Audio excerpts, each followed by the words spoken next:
तो स्वागत है आपका एक नई वीडियो में। ये हमारा घटना चक्र मीडिएवल हिस्ट्री का क्लास नंबर 2 है और आज की क्लास में हम लोग दिल्ली सल्तनत को स्टार्ट करेंगे। ठीक है, तो जैसा कि आपको पिछले क्लास में बताया गया था कि भारत के ऊपर अरबों का आक्रमण होता है सबसे पहले, जिसका जो नेतृत्व है मोहम्मद बिन कासिम के द्वारा होता है 712 ईस्वी में। उसके बाद भारत के ऊपर तुर्की आक्रमण होता है और तुर्की आक्रमण में हम लोग देखते हैं सबसे पहले महमूद गजनी के द्वारा आक्रमण होता है, उसके बाद मोहम्मद गौरी के द्वारा आक्रमण होता है। इन दोनों के द्वारा आक्रमण होता है। उसके बाद मोहम्मद गौरी जो है वो जब 1173 में जो गौरी है वो आपका गौर शासक बनता है। उसके बाद 1175 में मुल्तान के ऊपर आक्रमण करता है। उसके बाद 1178 में पाटन गुजरात के ऊपर आक्रमण करता है। नेक्स्ट हम लोग देखते हैं कि 1191 में तराइन का प्रथम युद्ध होता है। उसके बाद तराइन का द्वितीय युद्ध 1192 में होता है।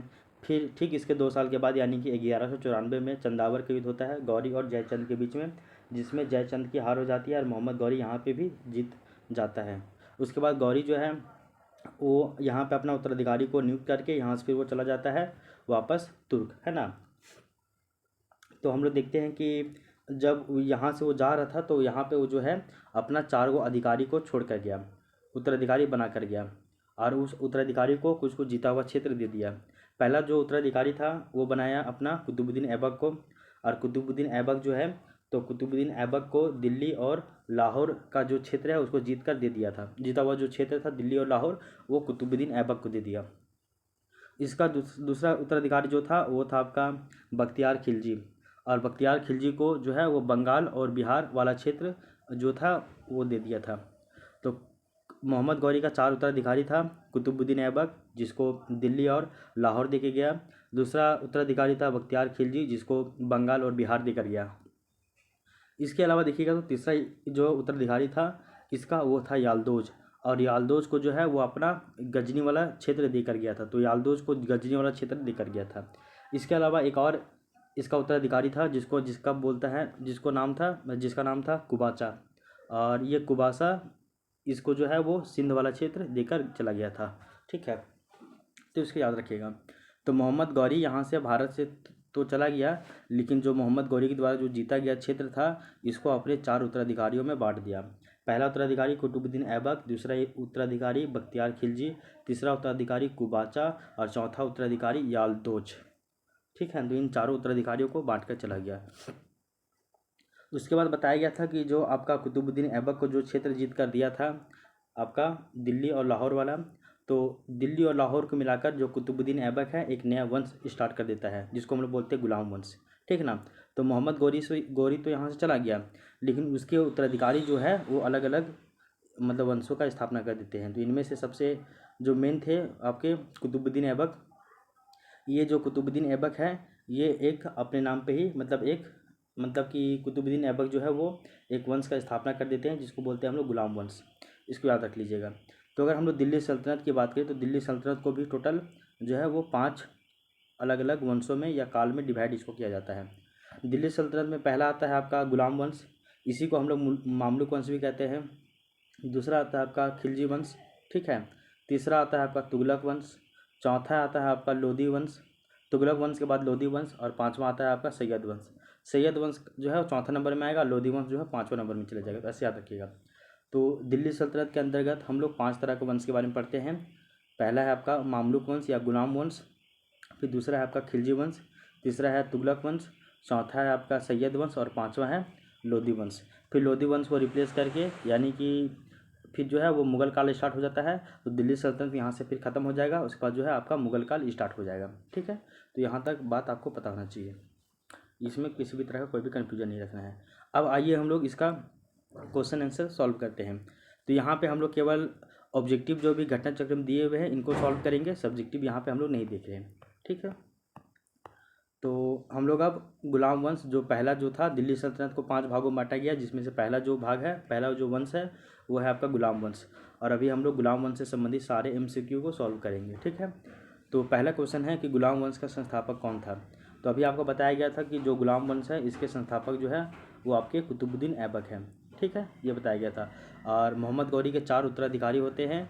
कुतुबुद्दीन ऐबक, बख्तियार खिलजी, यालदौज और कुबाचा, जिनमें से एक है कुतुबुद्दीन ऐबक, जिसको लाहौर और दिल्ली का क्षेत्र दिया गया था। ठीक है, इसका एक्सप्लेनेशन थोड़ा सा दिया हुआ, इसको देख लीजिए। तो 1206 से 1290 ईस्वी तक दिल्ली सल्तनत के सुल्तान गुलाम वंश के सुल्तानों के नाम से विख्यात था। तो सिंपल याद रखिएगा कि गुलाम वंश का टाइम पीरियड कब से कब तक था। तो आपका 1206 से स्टार्ट होता है गुलाम वंश और आप 1290 तक चलता है गुलाम वंश। तो 1206 से लेकर 1290 तक आपका गुलाम वंश चलता है। इसके संस्थापक कुतुबुद्दीन ऐबक था। ठीक है, कौन था? तो कुतुबुद्दीन ऐबक था। यद्यपि वे एक वंश के नहीं थे, वे सभी तुर्क थे तथा उनके वंश पृथक पृथक थे। साथ ही वे स्वतंत्र माता पिता की संतान थे। अतः इन सुल्तानों को गुलाम वंश के सुल्तान कहने के स्थान पर प्रारंभिक तुर्क सुल्तान या फिर दिल्ली के मामलुक सुल्तान कहना अधिक उपयुक्त है। तो याद रखिए, तो ये जो गुलाम वंश था, गुलाम वंश के जो शासक थे, हम लोग जानते हैं कि जो आपका उधर आपका जो तुर्क लोग थे, तुर्क लोग ने आक्रमण किए थे भैया, तुर्की लोग आक्रमण किए थे ना, गजनी वाले क्षेत्र से, गजनी साम्राज्य के जो लोग थे वो तुर्की थे, वो लोग आक्रमण किए थे। महमूद गजनी हो गया, मोहम्मद गौरी हो गया। तो मोहम्मद गौरी अपना उत्तराधिकारी को छोड़ के गया था बख्तियार खिलजी, बख्तियार खिलजी, कुतुबुद्दीन ऐबक, यालदौज और कुबाचा को। तो इसी में से जो कुतुबुद्दीन ऐबक था वो एक नए मतलब कि वंश का स्थापना कर देता है, गुलाम वंश का। तो हम लोग बोलते हैं इसको गुलाम वंश या फिर मामलुक वंश कहते हैं।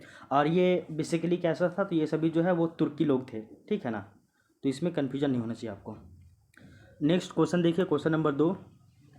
क्वेश्चन नंबर 2 बोला जा रहा है कि गुलाम वंश का प्रथम शासक कौन था? इल्तुतमिश, रजिया, बलबन, कुतुबुद्दीन ऐबक। यहाँ पे जितना भी नाम दिया हुआ है सभी जो है वो गुलाम वंश के संबंधित थे, लेकिन गुलाम वंश के पहले शासक जो है वो बनते हैं कुतुबुद्दीन ऐबक।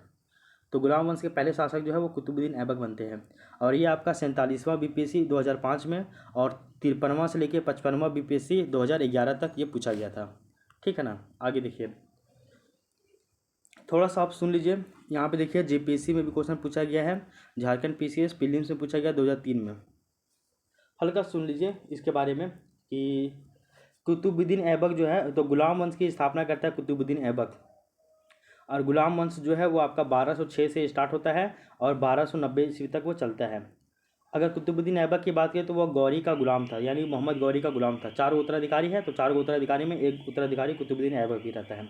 गुलामों को फारसी में जो है वो बंद गांव कहा गया है तथा इनके सैनिक सेवा के लिए खरीदे जाता है। ये हटाइए, या मत रखिए।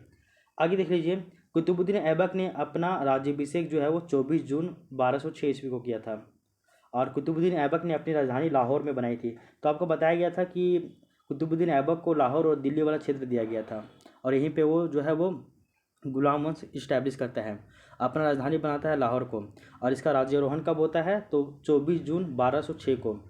और गुलाम वंश कब से कब तक चलता है? तो 1206 से लेकर 1290 तक ये चलता है। और पहला शासक कुतुबुद्दीन ऐबक बनता है, 24 जून को बनता है, 24 जून 1206 को।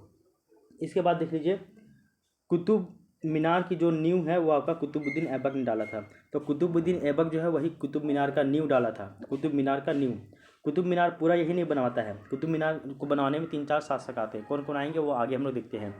तो कुतुबुद्दीन का जो नींव डाला गया था कुतुब मीनार का, वो कुतुबुद्दीन ऐबक ही था। आगे देख लीजिए, दिल्ली का कुव्वत उल इस्लाम मस्जिद, अजमेर का 2.5 दिन का झोपड़ा मस्जिद, ये सभी जो है वो कुतुबुद्दीन ऐबक ने ही बनवाया था। और आपको ये भी याद रखना होगा कि 2.5 दिन का जो झोपड़ा है ये आपका जेपीएससी प्रीलिम्स 2024 में भी पूछा गया था। ठीक है ना, तो इसको भी याद रखिएगा।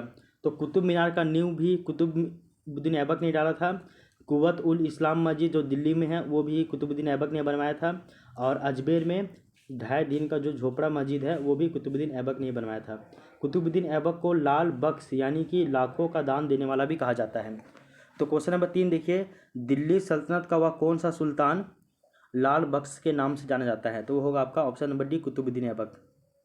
और ये आपका जेपीएससी में पूछा गया था 2003 में। तो अभी आपको बताया गया था कि कुतुबुद्दीन ऐबक को लाल बख्श कहने का अर्थ है कि लाखों का दान देने वाला व्यक्ति कहा गया है कुतुबुद्दीन ऐबक को। ये आपका जेपीएससी में क्वेश्चन पूछा गया है। ठीक है, अब आगे देख लीजिए, यहाँ पे एक्सप्लेनेशन दिया हुआ उसको पढ़िए। कि अपनी उदारता के कारण कुतुबुद्दीन ऐबक इतना अधिक दान करता था कि उसे लाल बख्श यानी कि लाखों का दान देने वाला के नाम से पुकारा जाता है। फरिश्ता ने लिखा है कि यदि व्यक्ति किसी की दानशीलता की प्रशंसा करते थे तो उसे अपने युग का ऐबक पुकारते थे। इसकी एक उपाधि कुरान खां भी थी।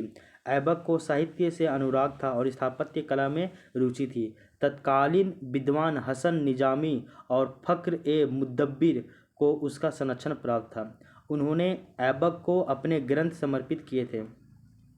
ऐबक ने दिल्ली में कुव्वत उल इस्लाम और अजमेर में अढ़ाई दिन का झोपड़ा नामक मस्जिदों का निर्माण कराया था। उसने दिल्ली में कुतुब मीनार का निर्माण का कार्य प्रारंभ किया था, जिसे इल्तुतमिश ने पूरा करवाया है। और ध्यातव्य है कि ऐबक ने सुल्तान की उपाधि नहीं ली थी। अब समझिए कुतुबुद्दीन ऐबक के बारे में 2-3 पॉइंट याद रखिएगा, इसको बहुत इंपॉर्टेंट है। पहला से याद रखिएगा, कुतुब मीनार जो है दिल्ली में, इसको निर्माण जो है इसका नींव डालता है कुतुबुद्दीन ऐबक और इसको पूरा कंप्लीट करवाता है इल्तुतमिश, पहला काम। अजमेर में अढ़ाई दिन का झोपड़ा ये बनवाता है, अढ़ाई दिन का जो झोपड़ा मस्जिद है अजमेर में वो बनाता है आपका कुतुबुद्दीन ऐबक बनवाता है, ठीक है ना। इसके अलावा दिल्ली में एक मस्जिद है जिसका नाम है कुव्वत उल इस्लाम मस्जिद। कुव्वत उल इस्लाम मस्जिद ये भी कुतुबुद्दीन ऐबक के द्वारा ही बनाया गया था। ये बहुत इंपॉर्टेंट है और ये बार बार पूछा जा रहा है आपको, ठीक है ना, इसको भी याद रख लीजिएगा आप। अब आगे देखिए, तो यहाँ तक तो समझ में आ गया है। अब इसके आगे की चर्चा हम लोग करते हैं।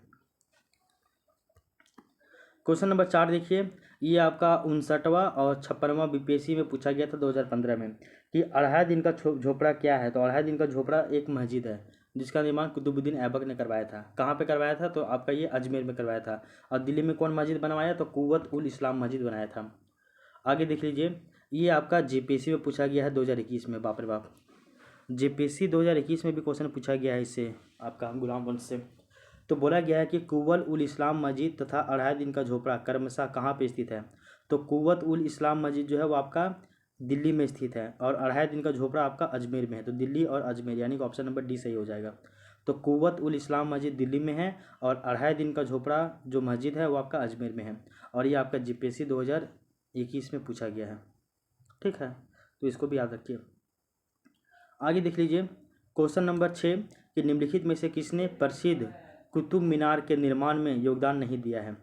तो कुतुब मीनार के योगदान में अगर हम लोग बात करें तो इसका नींव डालता है कुतुबुद्दीन ऐबक, इसको कंप्लीट करता है इल्तुतमिश, और इसमें थोड़ा सा बीच का काम जो है वो फिरोज शाह तुगलक भी करवाता है, लेकिन गयासुद्दीन तुगलक इसका जो है वो नहीं करवाता है।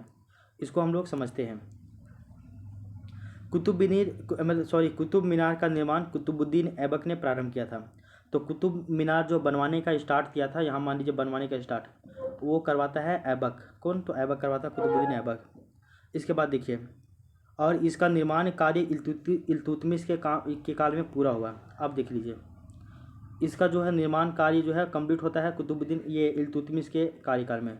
तो कुतुब मीनार को बनाने का जो नींव डाला गया था वो कुतुबुद्दीन ऐबक के द्वारा डाला गया और इसको जो निर्माण काम कंप्लीट हुआ था इल्तुतमिश के टाइम में। अब आगे देख लीजिए,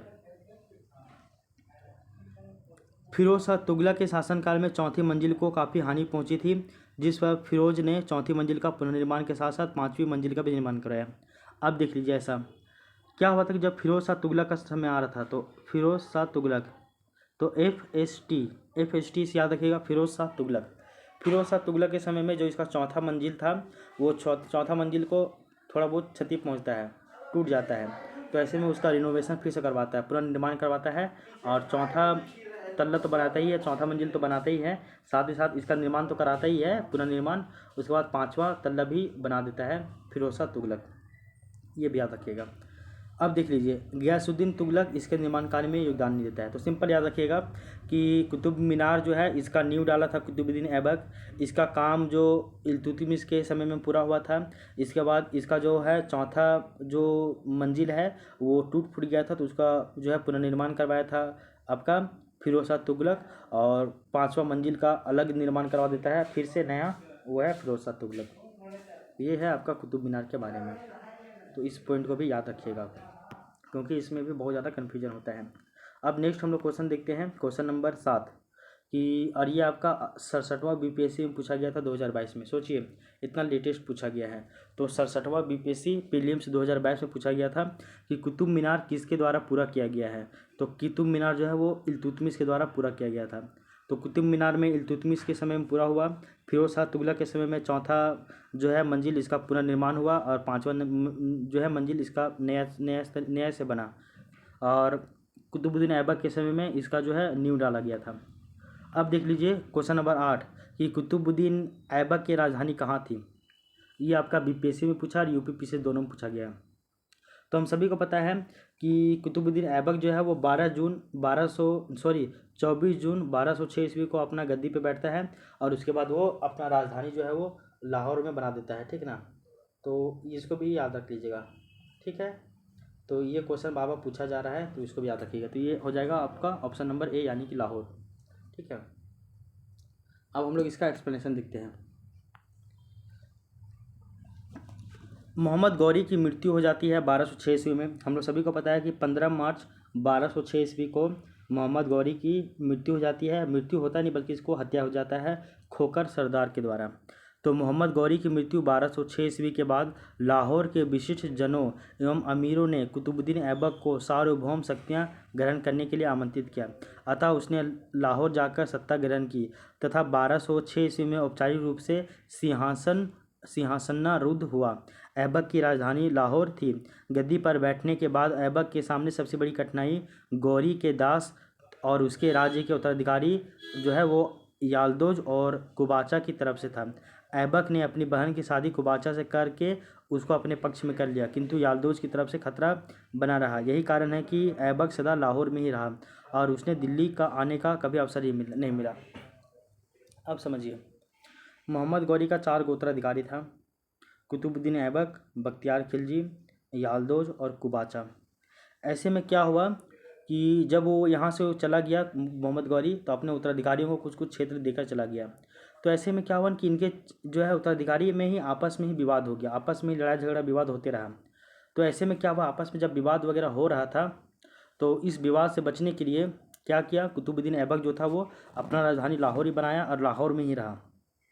इधर से आपका कुबाचा एक तरफ से अटैक करता था, उसका खतरा बना रहता था, और एक तरफ से याल्दोज का खतरा बना रहता था। बाद में क्या हुआ कि कुबाचा से वो शादी मतलब अपनी बहन का शादी करवा देता है कुबाचा से। तो कुबाचा उसका तो जिया जी बन गया।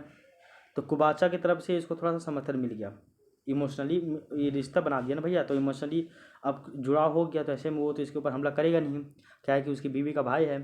अब लेकिन जो है याल्दोज जो है वो तो खतरा बना ही हुआ था उसको। तो दिल्ली और लाहौर का क्षेत्र इसको कुतुबुद्दीन ऐबक को दिया गया था और याल्दोज को गजनी वाला क्षेत्र दिया गया था और बख्तियार खिलजी को बिहार और बंगाल का क्षेत्र दिया गया था, ठीक ना। बिहार और बंगाल का क्षेत्र दिया गया था और वो कुबाचा को सिंध वाला क्षेत्र दिया गया था। तो कुबाचा को अपना रिश्तेदार बना लिया तो सिंध से उसको दिक्कत नहीं हो गया। याल्दोज जो है वो गजनी वाला क्षेत्र था तो याल्दोज से इसको कठिनाई था। तो ये हमेशा लाहौर में ही रहा ये कुतुबुद्दीन ऐबक, इसको दिल्ली आने का अवसर ही नहीं मिला, ठीक है ना। तो ये याद रखिएगा। अब देखिए ये IAS 2003 में पूछा गया है क्वेश्चन नंबर 9 कि सुल्तान कुतुबुद्दीन ऐबक की मृत्यु कैसे हुई। तो इसके बारे में आपको पता होना चाहिए। तो हम लोग कुतुबुद्दीन ऐबक के बारे में पढ़ रहे थे। तो हम लोग देखते हैं कि कुतुबुद्दीन के समय में कुतुब मीनार का केवल पहला देखो कुतुब मीनार के बारे में थोड़ा सा, कुतुब मीनार नहीं थोड़ा सा कुतुबुद्दीन ऐबक के द्वारा जो कुतुब मीनार बना था उसके बारे में थोड़ा सा सुन लो, उसके बाद हम लोग इसके आगे की चर्चा करते हैं। तो कुतुबुद्दीन के समय में ही कुतुब मीनार की केवल पहली मंजिल बन सकी थी और इल्तुतमिश ने इसे 225 फीट ऊंची 4 मंजिल तक इसको बनाया था। फिरोज शाह तुगलक के समय में बिजली गिरने के कारण इसकी जो चौथी मंजिल थी वो नष्ट हो गई थी। फिर फिरोज शाह तुगलक जो है इसमें 2 छोटी मंजिलें बनवा देता है और इसमें ये टोटल 5 मंजिल हो गया।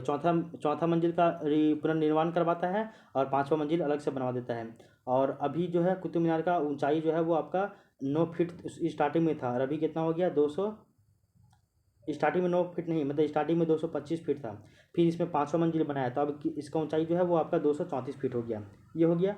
अब देख लो कुतुबुद्दीन ऐबक जो है वो आपका 1206 में गद्दी पे बैठता है 24 जून 1206 को। फिर इसका जो मृत्यु है वो आपका 1210 में। कब? तो 1210 में इसका मृत्यु हो जाता है। तो 1210 में, 1206 में ये गद्दी में बैठा, 24 जून 1206 को गद्दी में बैठा और 1210 में इसका मृत्यु हो गया था। अब मृत्यु कैसे हुआ था? तो वो चौगान खेलते समय वो घोड़े से गिर गया था और घोड़ा से गिरा तो इसका मृत्यु हो गया और फिर इसको जो है लाहौर में ही दफनाया गया। तो कुतुबुद्दीन ऐबक का जो है वो कब्र कहाँ है? तो वो लाहौर में है। आप देख लीजिए, इसके बारे में दिया हुआ है कि क्या क्या ऑप्शन है वो देख लीजिए। उनके एक महत्वाकांक्षी कुलीन व्यक्ति ने कपट से छुरा मारकर उनकी हत्या कर दी? नहीं। पंजाब का अधिकार जमाने के लिए गजनी के शासक ताजुद्दीन यालदुज के साथ हुए युद्ध में उनकी मृत्यु हुई? ये भी गलत बात है।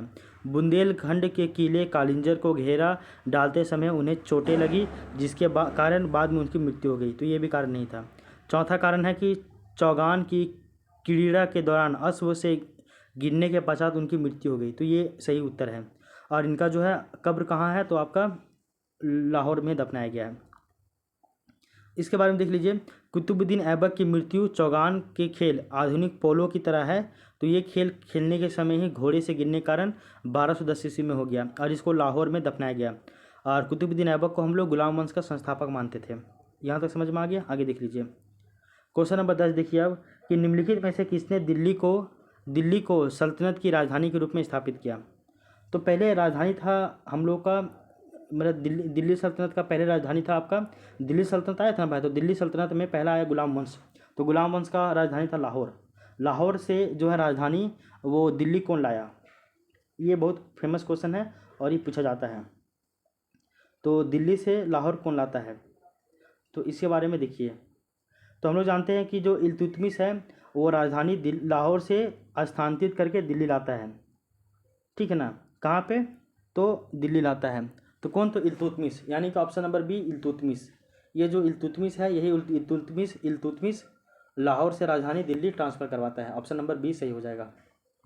इसका यहाँ पे देख लीजिए एक्सप्लेनेशन दिया हुआ है कि इल्तुतमिश ये 1211 में राजा बनता है, क्योंकि 1210 में उसका मृत्यु हो जाता है ऐबक का। फिर 1211 में ये राजा बनता है और 1236 तक ये रहता है। इसने दिल्ली को सल्तनत की राजधानी बनाई, यानी कि दिल्ली सल्तनत का पहला राजधानी दिल्ली बनाता है इल्तुतमिश के द्वारा। पहले था लाहौर, लाहौर से दिल्ली स्थानांतरित किया गया। इससे पूर्व ऐबक ने लाहौर से ही शासन किया था। इल्तुतमिश ने ही भारत में सल्तनत काल में सर्वप्रथम शुद्ध अरबी सिक्के चलाए थे। तो सल्तनत काल में शुद्ध अरबी सिक्के किसने चलवाए थे? तो आपका इल्तुतमिश ने चलवाया था।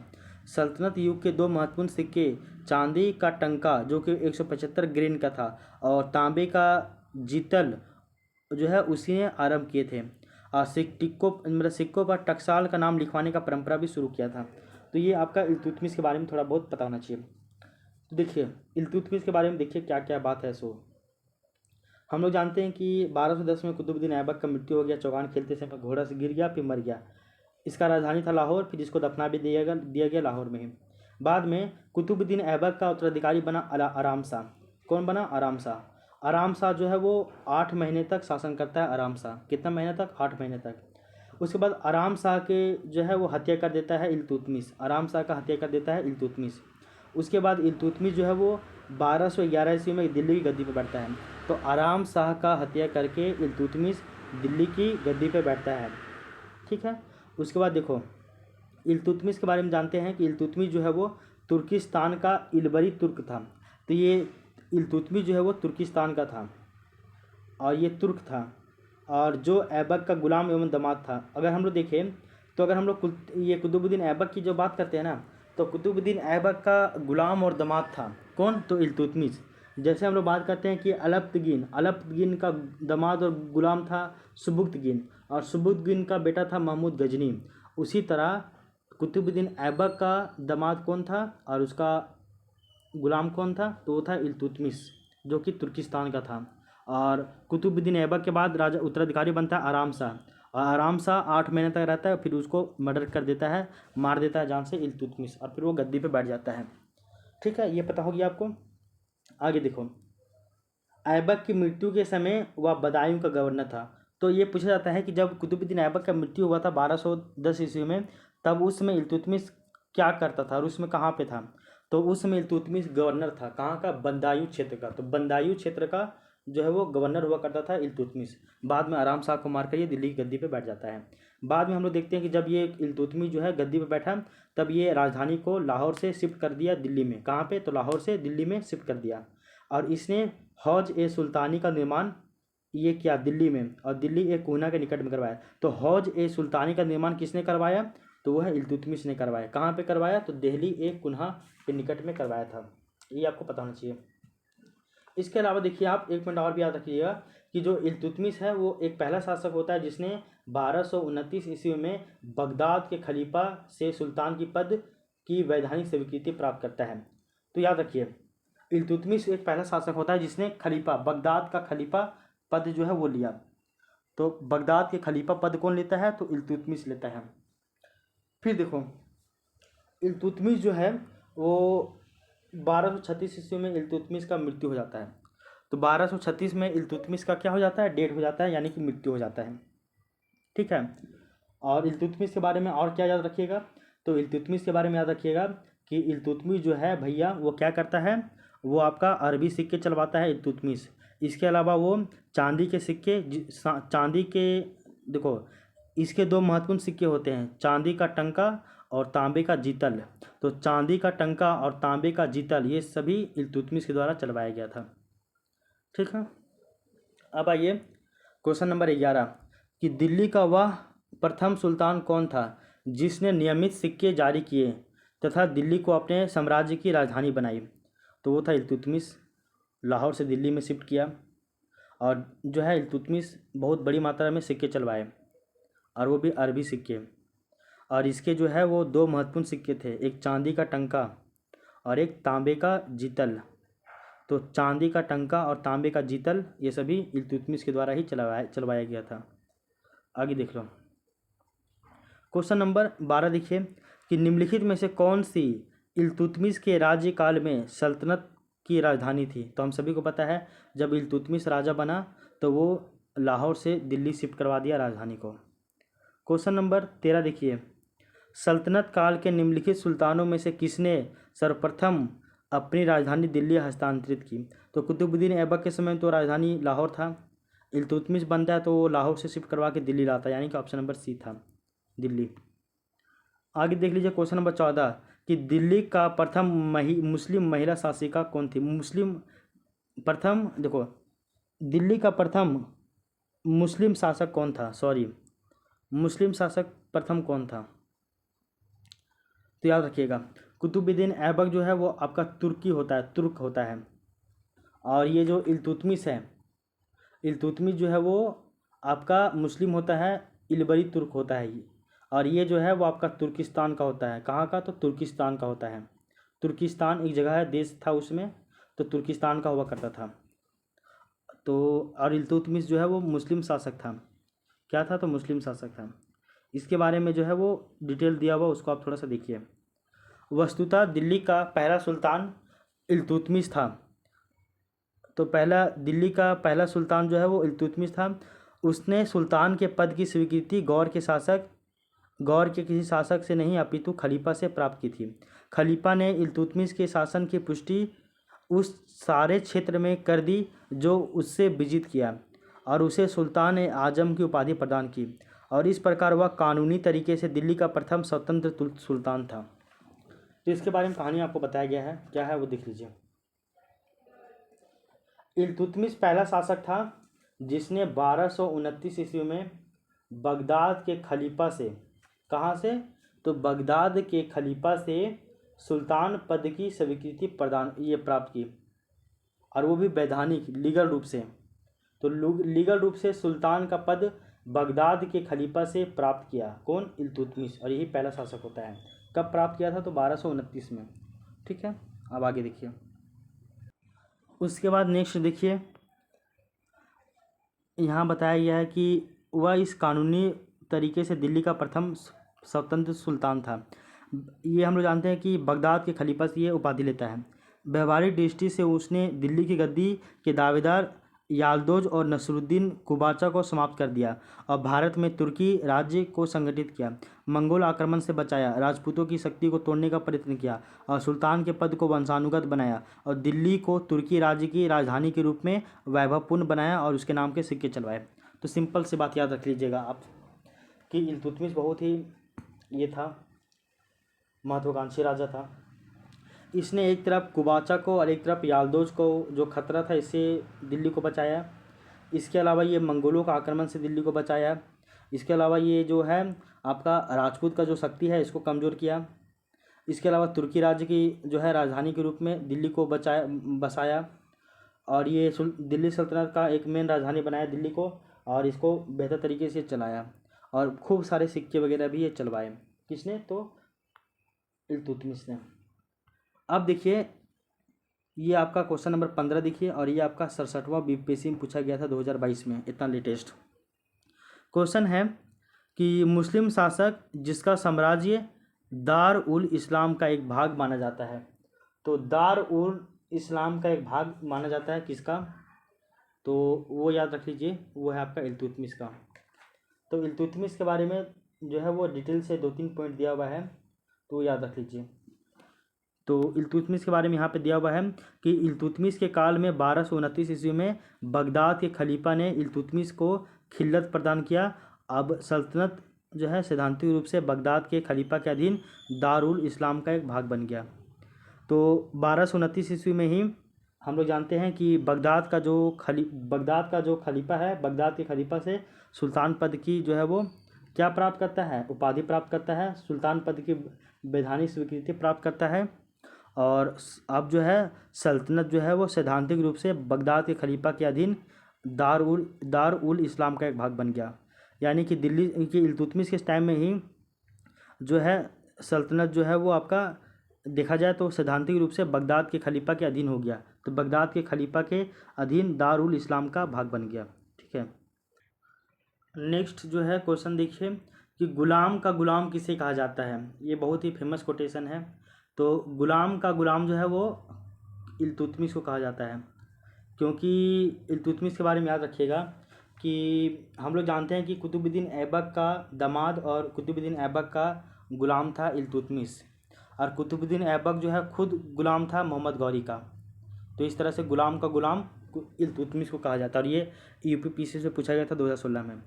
तो यहाँ पे देख लीजिए इसका एक्सप्लेनेशन कि गुलाम का गुलाम इल्तुतमिश को कहा जाता है। मोहम्मद गौरी के गुलाम कुतुबुद्दीन ऐबक ने इल्तुतमिश को खरीदा था। बाप रे बाप, इल्तुतमिश को खरीदता है कुतुबुद्दीन ऐबक, और ऐबक ने आरंभ से ही इसे सर ए जहांदार यानी कि अंगरक्षकों का प्रधान का महत्वपूर्ण पद दिया था, और कुतुबुद्दीन ऐबक ने अपनी पुत्री का विवाह इल्तुतमिश से कर दिया था। तो दामाद भी था ना भैया इसका, तो इसका गुलाम भी था और इसका दामाद भी था कुतुबुद्दीन ऐबक का। तो गुलाम का गुलाम इल्तुतमिश है। आगे देख लीजिए क्वेश्चन नंबर 17 कि निम्नलिखित में से कौन इल्तुतमिश का प्रतिद्वंदी नहीं था? और ये आपका उत्तराखंड पीसीएस में पूछा गया था 2011 में। तो आपका देख लीजिए ताजुद्दीन याल्दोज तो था, कुबाचा भी था क्योंकि ये उत्तराधिकारी था अलग, बख्तियार खिलजी रहा था वो भी था, अली मर्दान भी था, अब मलिक अल्तुनिया जो है वो इसका प्रतिद्वंदी नहीं था। आगे देख लीजिए दिए गए विकल्पों में मलिक अल्तुनिया इल्तुतमिश का प्रतिद्वंदी नहीं था, जबकि मुख्य प्रतिद्वंदी में गजनी के ताजुद्दीन याल्दोज, सिंध में नसरुद्दीन कुबाचा और लखनौती में अली मर्दान थे। तो अली मर्दान, कुबाचा और याल्दोज तीनों जो है वो इल्तुतमिश के विरोधी थे, इसके अगेंस्ट थे। अली मर्दान 13वीं शताब्दी में बंगाल का गवर्नर नियुक्त होता है। अली मर्दान कौन? तो अली मर्दान कुतुबुद्दीन ऐबक की मृत्यु के पश्चात अपने आप को दिल्ली सल्तनत से स्वतंत्र कर लिया था। तो ये याद रखना है थोड़ा सा। अब देख लीजिए क्वेश्चन नंबर 18 कि निम्नलिखित में से कौन मध्यकालीन भारत की प्रथम महिला शासिका बनी थी? ये बहुत ही फेमस कोटेशन है। तो इल्तुतमिश मर गया 1236 में।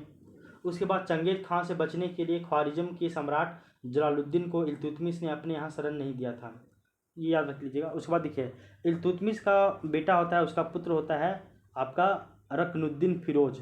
तो इल्तुतमिश का बेटा होता है रकनुद्दीन फिरोज, वो गद्दी पे बैठता है और वो जो है रुकनुद्दीन फिरोज वो एकदम अयोग्य शासक होता है, और इसके अल्पकालीन शासन पर उसकी माँ जो है वो शाह तुर्कान छाई रही। तो जो है आपका इल्तुतमिश का बेटा रुकनुद्दीन फिरोज ये अयोग्य शासक होता है।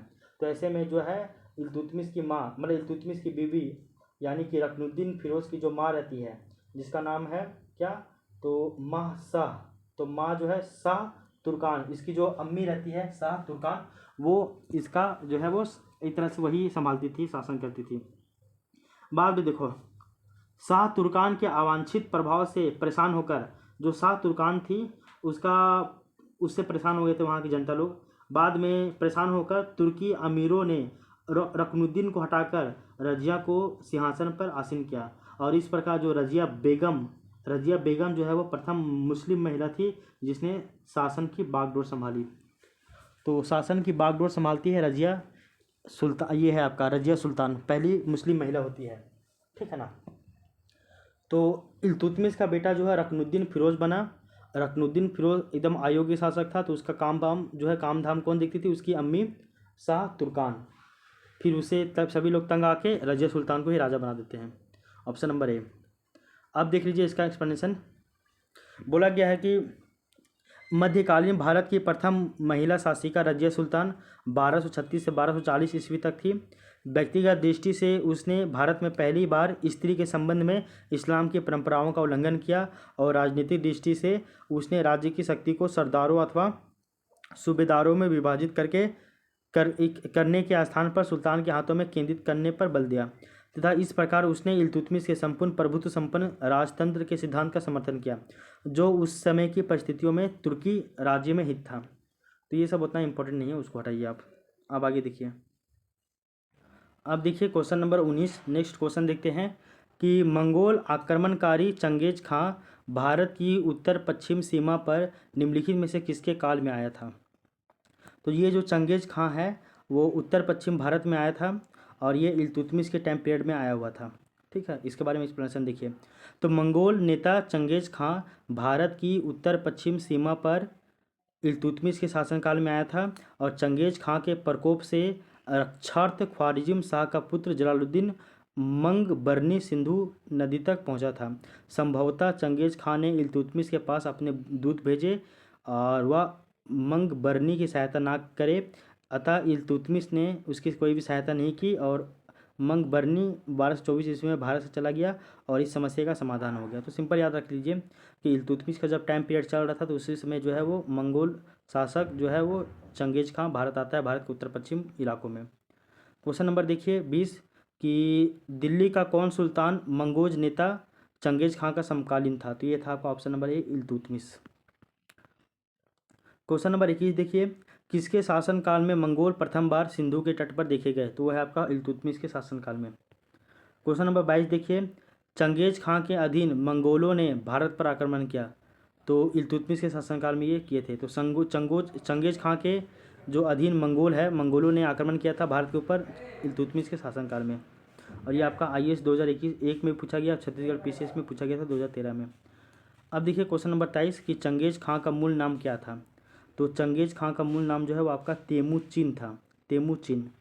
तो यहाँ बताया जा रहा है कि चंगेज खां एक मंगोल शासक था।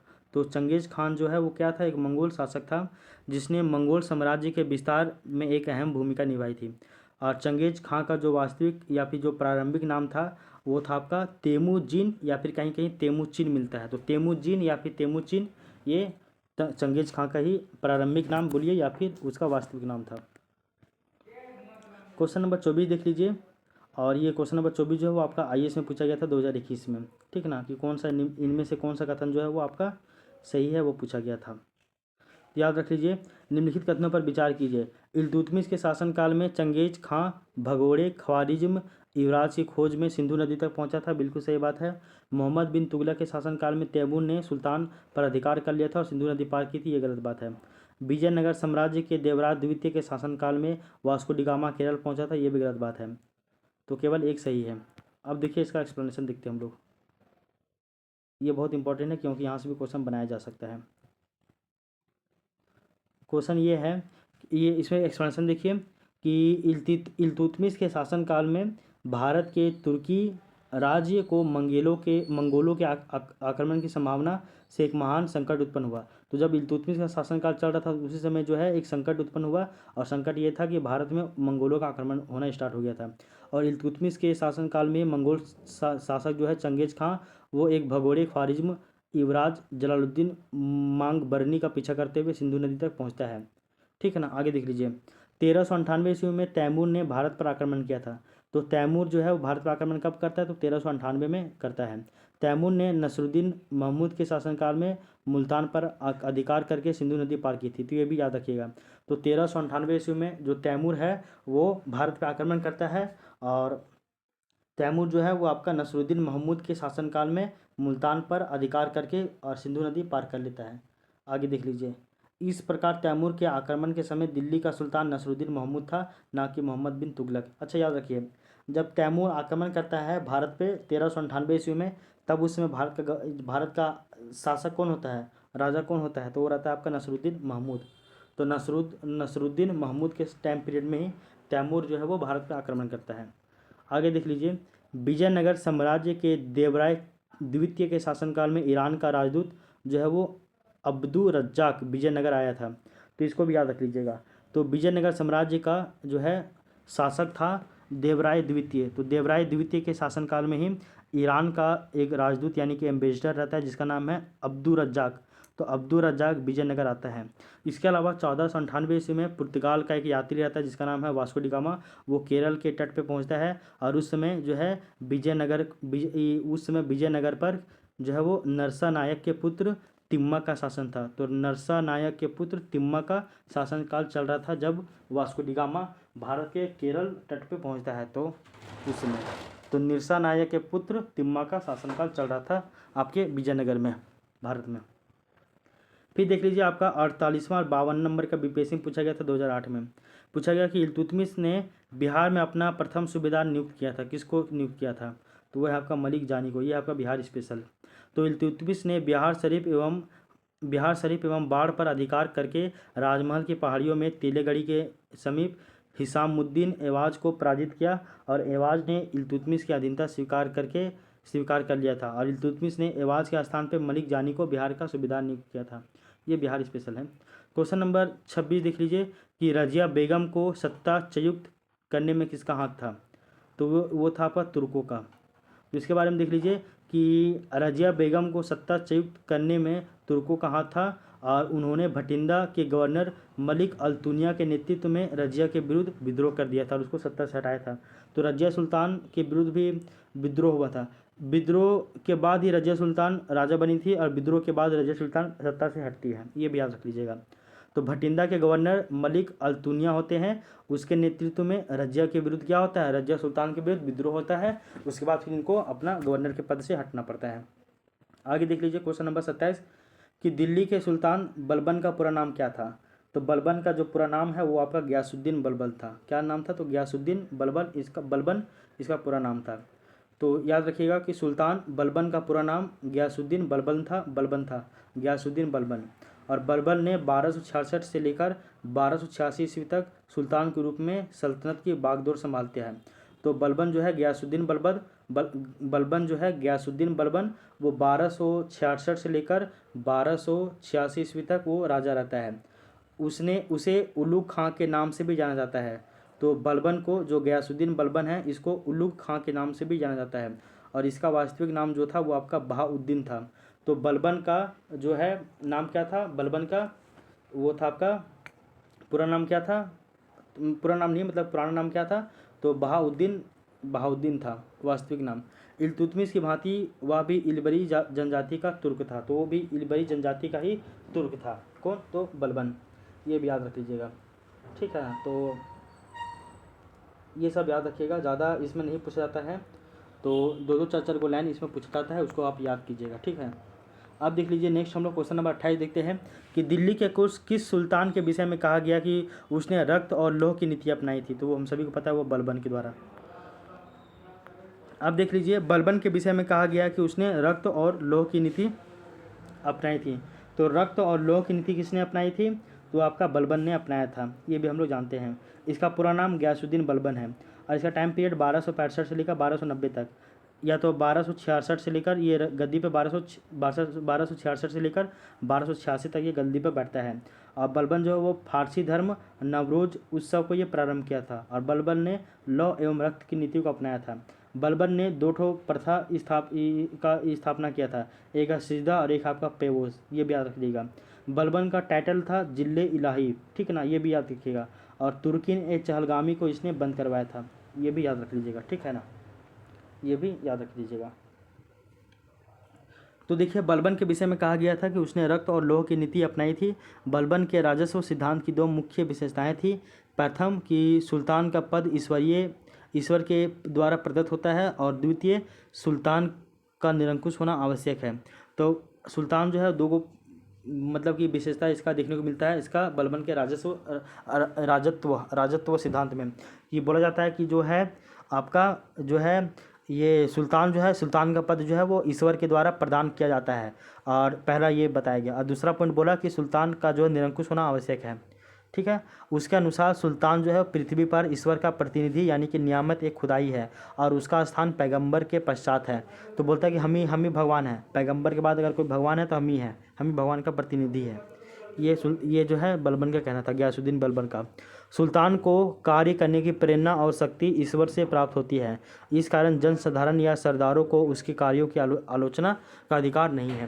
तो ये सभी बलबन के बारे में बताया जाता है। क्वेश्चन नंबर 29 देखिए कि किस दिल्ली सुल्तान ने रक्त एवं लोह की नीति अपनाई थी। तो हम सभी को पता है वो आपका बलबन ने अपनाई थी, और ये आपका 66वां बीपीएससी 2020 में पूछा गया था। क्वेश्चन नंबर 30 देखिए, और यहाँ बोला गया कथन और कारण है। कथन है कि कहा गया किसके लिए कहा गया है। तो देखिए ये कथन ये है कि बलबन ने अपने शासन को शक्तिशाली बनाया और सारी शक्ति अपने हाथ में केंद्रित कर ली। बिल्कुल सही बात है। कारण वह उत्तर पश्चिम सीमा को मंगोल आक्रमण से सुरक्षित रखना चाहता था। तो कथन तो सही है भाई, कारण सही है कि नहीं है वो देख लीजिए। ए और बी सही है, किंतु एक ही समुचित व्याख्या नहीं करता है। तो ए और बी सही है, ठीक है ना, यानी कि ऊपर वाला कथन और कारण, कथन जो है और कारण स्टार्टिंग का सही है और नीचे वाला सही नहीं था। अच्छा, इसको हम डायरेक्ट एक्सप्लेनेशन पढ़ते हैं। देखो, गियासुद्दीन बलबन दिल्ली सल्तनत में गुलाम वंश का शासक था। इसने 1266 से लेकर 1286 ईस्वी तक शासन किया। इसने सुल्तान के पद को दैवीय घोषित किया। बोला कि जो सुल्तान का पद है वो सुल्तान का पद दैवीय है, यानी कि भगवान के द्वारा दिया हुआ है, ठीक है ना। इसके अलावा नेक्स्ट देखिए, इसने सुल्तान के पद को दैवीय घोषित किया और अपना जो है सारी सत्ता जो है, सत्ता का जो है मतलब कि सारी सत्ता जो है वो अपने हाथों में केंद्रित कर लिया। इसने सिजदा और पैबोस प्रथा की शुरुआत की। तो सिजदा और जो पैबोस प्रथा है ये शुरुआत करता है बलबन। और बलबन ने मंगोलों के आक्रमण की रोकथाम करने के उद्देश्य से उत्तर पश्चिम सीमा पर सुदृढ़ दुर्गों का निर्माण भी करवाया था। बड़े बड़े ऊंचे दीवार बनवाए थे, ठीक ना, मंगोलों के आक्रमण से बचने के लिए। अब देख लीजिए क्वेश्चन नंबर 31 कि अपनी शक्ति को समेकित करने के बाद बलबन ने भव्य उपाधि धारण की थी। तो बलबन कौन उपाधि धारण करता है, यानी कि कौन सा टाइटल, तो वो है आपका है जिल्ले इलाही। तो जिल्ले इलाही जो टाइटल वो जो लेता है बलबन, और ये आपका आईएएस में पूछा गया था यूपीएससी में 1997 में, ठीक है ना। ये जिन्ने इलाही का जो टाइटल है, जो उपाधि है, वो बलबन ने लिया था। तो अब देखिए इसका एक्सप्लेनेशन कि बलबन ने फारस के लोकप्रिय वीरों से प्रेरणा लेकर अपना राजनीतिक आदर्श निर्मित किया था, और उनका अनुकरण करते हुए उसने राजत्व की प्रतिष्ठा को उच्च सम्मान दिलाने का प्रयत्न किया। राजा को धरती पर ईश्वर का प्रतिनिधि यानी कि नियामत एक खुदाई माना गया। बलबन के अनुसार मान मर्यादा में वह केवल पैगंबर के बाद आता है, और राजा जो है वो दिल्ले अल्लाह या फिर जिल्ले इलाही अर्थात ईश्वर का प्रतिबिंब है, ये बोलता है, ठीक है ना। अब देख लीजिए क्वेश्चन नंबर 32, और ये आपका 63वां बीपीएससी में पूछा गया था 2017 में। बोला गया था कि वह प्रथम मुस्लिम शासक कौन था जिसने शासन के सिद्धांत यानी कि थ्योरी ऑफ किंगडम को राजाओं के ईश्वरीय अधिकार सिद्धांत थ्योरी ऑफ डिवाइन राइट के समान प्रतिपादित किया था। तो वो है बलबन। खुद को राजा बता दिया बलबन। आगे देख लीजिए क्वेश्चन नंबर 33 कि निम्नलिखित में से किसने भारत में जो है प्रसिद्ध पारसी त्यौहार नौरोज़ का जो है वो जो ये करवाता है, आरंभ करवाता है। तो हम सभी को पता है कि पारसी धर्म का जो है नवरोज़ उत्सव वो किसने चालू करवाया था, तो आपका बलबन ने ही चालू करवाया था। ऑप्शन नंबर ए, इसको याद रखिएगा, ठीक है। नेक्स्ट देखिए आप क्वेश्चन नंबर 34 की बात करते हैं। क्वेश्चन नंबर 34 बोला गया है यहाँ पे, इसका एक्सप्लेनेशन देख लीजिए, इसका एक्सप्लेनेशन देख लीजिए थोड़ा सा, कि अपने दरबार के लिए बलबन ने एक बड़े सुल्तान के दरबार के अनुरूप नियम बनाए और उन्हें कठोरता से लागू किया। इस क्षेत्र में उसका आदर्श ईरानी बादशाह थे, आदर्श, ठीक ना, उसका जो है मतलब कि मॉडल आइडियल कौन था, तो ईरानी बादशाह थे। उसने कई परंपराओं को अपने दरबार में आरंभ किया। उसने सिजदा यानी कि भूमि पर लेटकर अभिवादन करना और पाबोस यानी कि सुल्तान के चरणों को चूमना, ये प्रथा का जो है वो स्टार्ट करवाता है। और साथ ही साथ वो अपने दरबार में प्रतिवर्ष पारसी त्यौहार नौरोज़ बड़ी शान शौकत के साथ ये मनाने लगे। तो याद रखिएगा सिजदा क्या होता है, तो सिजदा और जो है वो पैबोस, ये दोनों बलबन के द्वारा स्टार्ट किया गया था। सिजदा जो है वो भूमि पर लेटकर अभिवादन करना, ये सिजदा है। और पाबोस क्या है, तो पाबोस जो है वो सुल्तान के चरणों को चूमना, ये पाबोस है, इसका स्टार्ट किया था। आगे देख लीजिए क्वेश्चन नंबर 34, ये आपका 69वां बीपीएससी में पूछा गया था 2023 में, बहुत इंपॉर्टेंट है। क्वेश्चन था कि इनमें से किसने भारत में पारसी त्यौहार नौरोज़ की शुरुआत की थी, तो हम सभी को पता है ये बलबन ने स्टार्ट किया था, ठीक है। तो बलबन ये इसको स्टार्ट करता है और ये आपका बीपीएससी में पूछा गया है, 2023 में पूछा गया, इतना लेटेस्ट, और आईएएस में भी पूछा गया था 1993 में, ठीक है। अब देख लीजिए क्वेश्चन नंबर 35, कि निम्नलिखित में से कौन सा कथन बलबन के संबंध में सही है। ये छत्तीसगढ़ पीसीएस में पूछा गया था 2008 में। उसने नियामत एक खुदाई के सिद्धांत का प्रतिपादन किया, बिल्कुल सही बात है। उसने इक्तादारी व्यवस्था का प्रारंभ किया। आगे देखिए, उसने तुर्कान ए चहलगामी का प्रभाव समाप्त किया। उसने बंगाल के विद्रोह का दमन किया। तो इसका सही उत्तर हो जाएगा आपका ऑप्शन नंबर बी, ये नहीं करवाया था। और सी और डी और ए सी डी सभी इसका काम है। बी जो है वो उसने इक्तादारी व्यवस्था प्रारंभ किया, ये गलत बात है। अच्छा, अब इसके बारे में देख लीजिए एक्सप्लेनेशन। बलबन का नाम, वास्तविक नाम था बहाउद्दीन बलबन। क्या नाम था? बहाउद्दीन बलबन, या फिर इसी को हम लोग बोलते हैं गयासुद्दीन बलबन। नसरुद्दीन महमूद ने उसे उगुल मतलब उल्लूक खां की उपाधि दी थी। अच्छा, उल्लूक खां की उपाधि बलबन को किसने दिया? तो नसरुद्दीन महमूद ने दिया। जिन्ने उल्हा की उपाधि उसने खुद धारण किया स्वयं। उसका शासनकाल जो है वो 1266 से लेकर 1286 ईस्वी तक चला। बलबन अपने राजत्व, नॉट राजस्व, यहाँ बोल रहे हैं राजत्व संबंधी विचारों के लिए प्रसिद्ध था। उसके राजत्व के सिद्धांत का स्वरूप और सार फारस के राजत्व से प्रेरित था। बलबन ने राजा को नियामते खुदाई यानी कि ईश्वर का प्रतिनिधि बताया और सत्ता ग्रहण करने के बाद बलबन ने इल्तुतमिश के द्वारा गठित तुर्कान ए चहलगामी इसको समाप्त कर दिया। तो तुर्कान ए चहलगामी इसको बंद कर देता है। और सवाल उठता है कि तुर्कान ए चहलगामी स्टार्ट किसने किया था? तो ये है आपका इल्तुतमिश ने किया था। और तुर्कान ए चहलगामी या फिर चहलगानी क्या होता है? तो 40 सरदारों का समूह ये स्टार्ट किया था और इसको बंद कर दिया गया, ठीक ना, ये याद रखिएगा। इसको स्टार्ट किया था इल्तुतमिश, ठीक ना। अब आगे देख लीजिए, बलबन के काल में एकमात्र विद्रोह 1279 ईस्वी में बंगाल के सूबेदार तुगरिल खां ने किया था, जिसे बलबन ने दबाया तथा विद्रोहियों को मृत्यु दंड दिया। बाप रे बाप। इक्तादारी व्यवस्था का प्रचलन बलबन ने नहीं बल्कि इल्तुतमिश ने किया था। अच्छा, इसको याद रख लीजिएगा कि इल्तुतमिश ने इक्तादारी प्रथा का जो है वो प्रारंभ किया था। इल्तुतमिश कौन करवाता है? तो इल्तुतमिश करवाता है। इसके बारे में भी याद रख लीजिएगा। तो इक्तादारी प्रथा का जो है प्रारंभ इल्तुतमिश ने करवाया था, ना कि बलबन ने। अब देख लीजिए नेक्स्ट क्वेश्चन नंबर 36, कि निम्नलिखित सुल्तानों में से किसने गढ़ मुक्तेश्वर की मस्जिद की दीवारों पर अपने शिलालेख में स्वयं को खलीफा का जो है वो सहायक बताया? तो वो है आपका बलबन। इसके बारे में देख लीजिए, बलबन ने गढ़ मुक्तेश्वर के मस्जिद जो है, बलबन जो है एक मस्जिद है आपका गढ़ मुक्तेश्वर।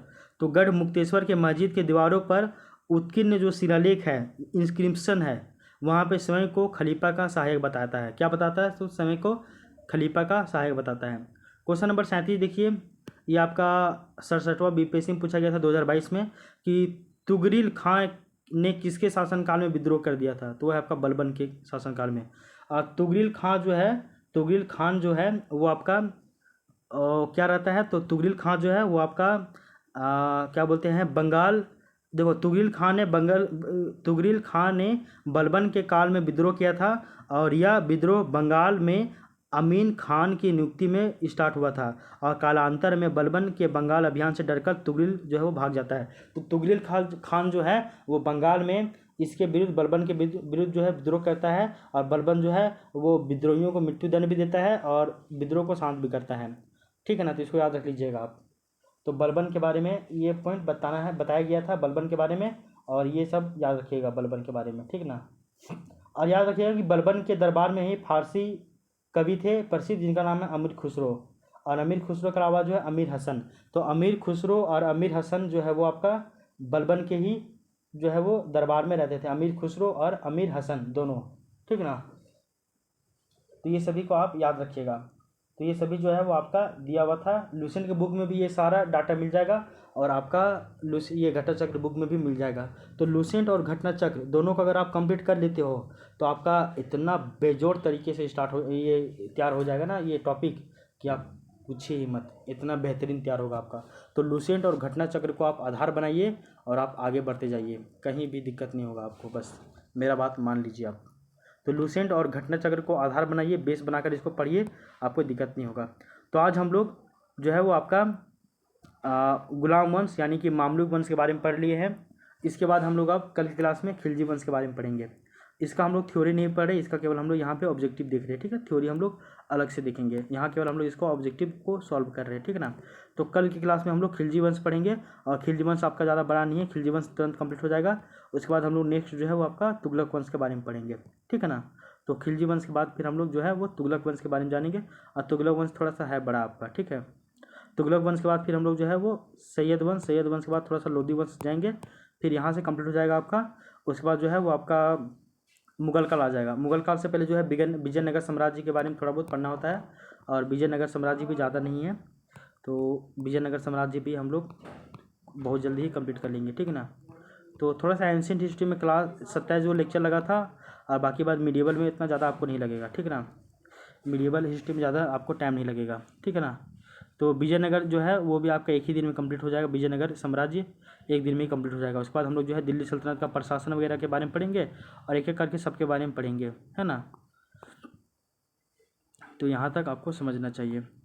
तो अब हम लोग मिलते हैं नेक्स्ट क्लास में, तब तक के लिए thank you, take care, bye bye.